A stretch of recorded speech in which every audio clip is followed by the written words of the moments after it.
Good afternoon. Well, thank you very much for the invitation and for the opportunity to share the experience that GE Medical Services has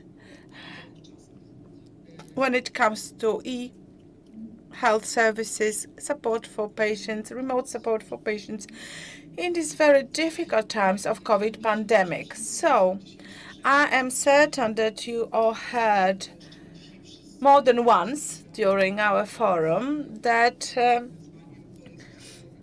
the increasing number of patients is the main challenge that we have to deal with. We have patients in different conditions. They also generate volumes of medical records that we have to deal with. And there we are at a risk of more and more medical errors. On this photograph, you can see medical staff, which is always at a risk of an infection, is required to wear protective equipment and clothing. This situation does not make it easier to keep the medical records up to date on an ongoing basis. So the risk keeps increasing. And as has already been mentioned, the medical records on paper increase the risk of infection. Patients are usually in very serious conditions, so we have to take care of them. And then we need to be able to manage all the data in order to create up-to-date information about each and every patient. I wanted to speak about different solutions that we have. SHA is the system that is dedicated to operation theaters and intensive care units. So SHA, as you may have heard or seen, because the system has been installed in some places in Poland already. So this is a system that on one hand can download information from other hospital systems such as the laboratory, microbiology lab, radiology, or the pharmacy. The system also automatically downloads information from medical devices that monitor patients, be it the artificial ventilator or various monitors, pumps, or artificial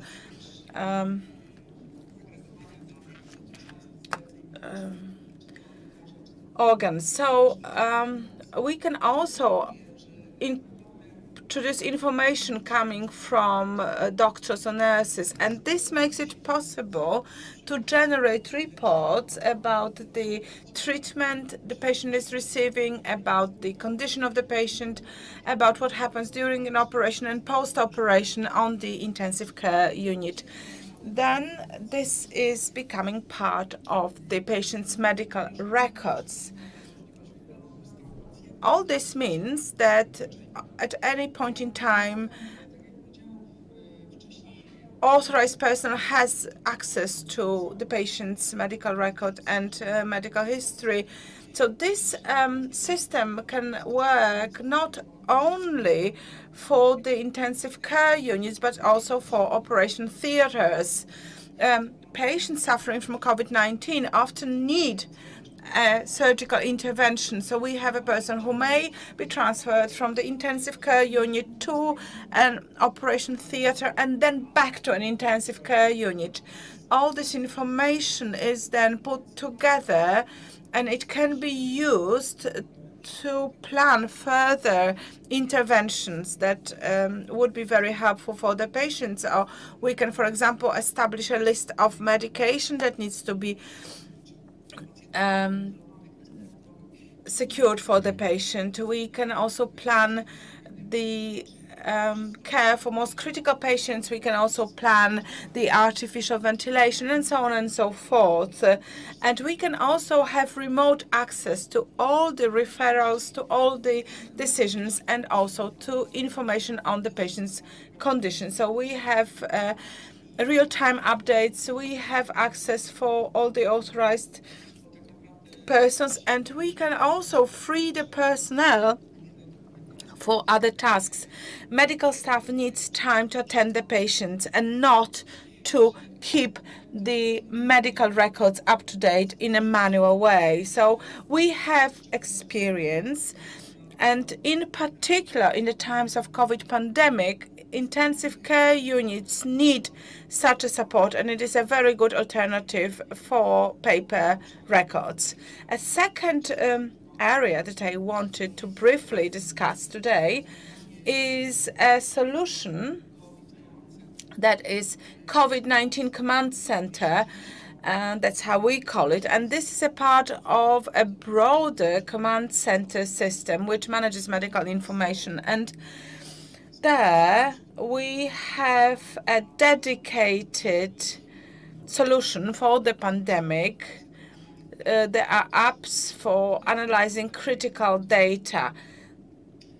Here we are speaking about two types of analysis that, in our opinion, are most pertinent today. So there is the analysis of critical resources. We may speak of beds, free beds on ICUs, free beds for COVID patients, COVID positive patients, or access to critical medical equipment such as ventilators. The second area where we can perform an analysis is the information on the patient's condition. There we can have information in real time as to how many patients are undergoing diagnosis, what is their condition at a given point in time.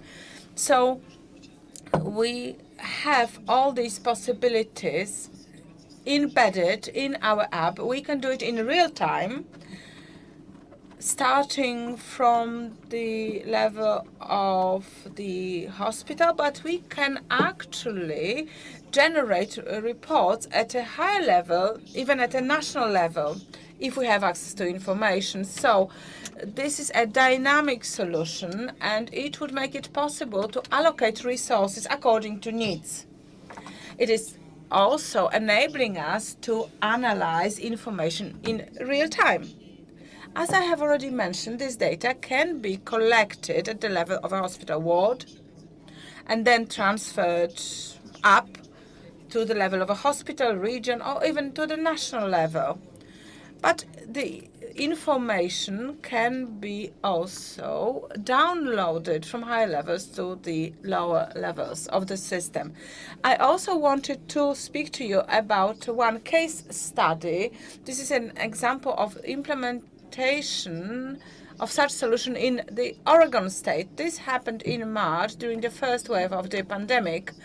A decision was made in Oregon that 55 hospitals, and that's 90% of hospitals in Oregon, would be connected to the command center system.